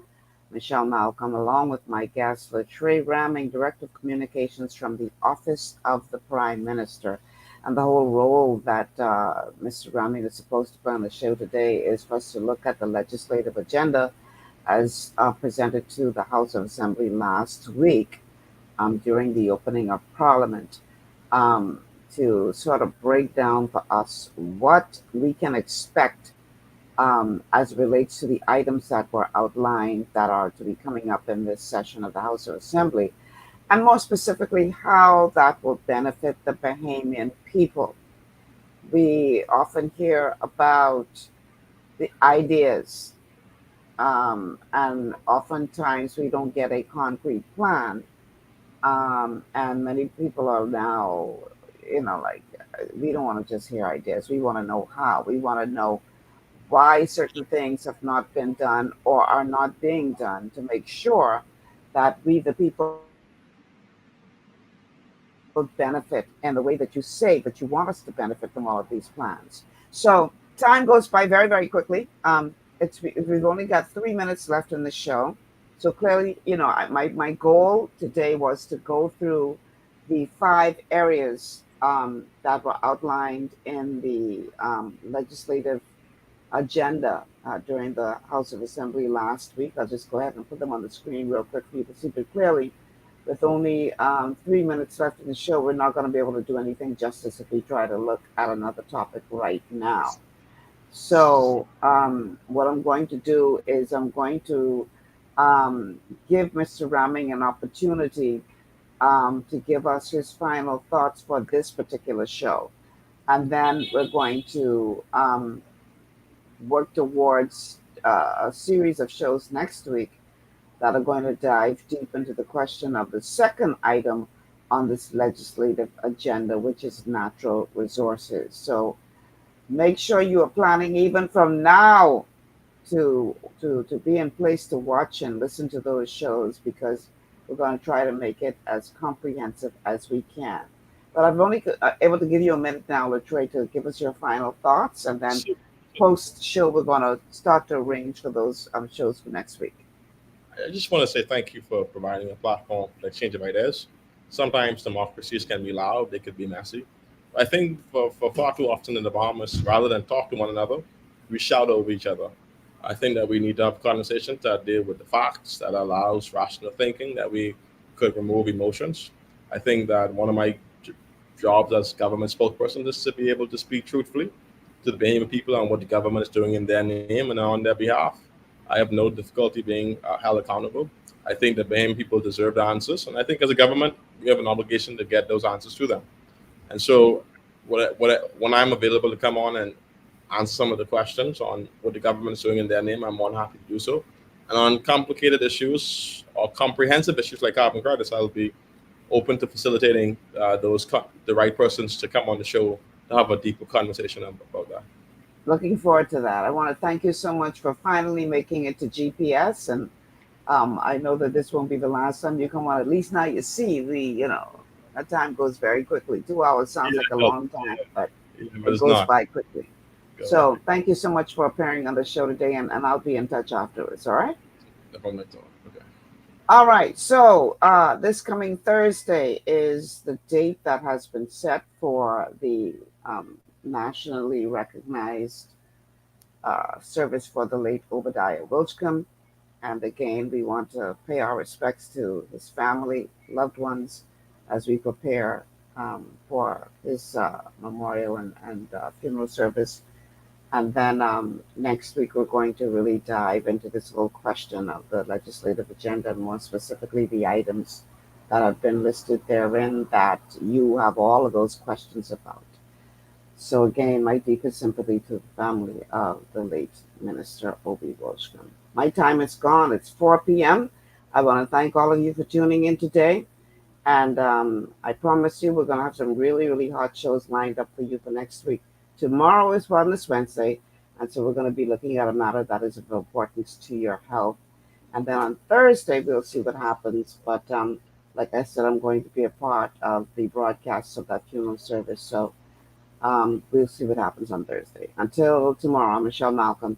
Thank you so much for tuning in and making GPS a part of your afternoon. Have a good one, everybody.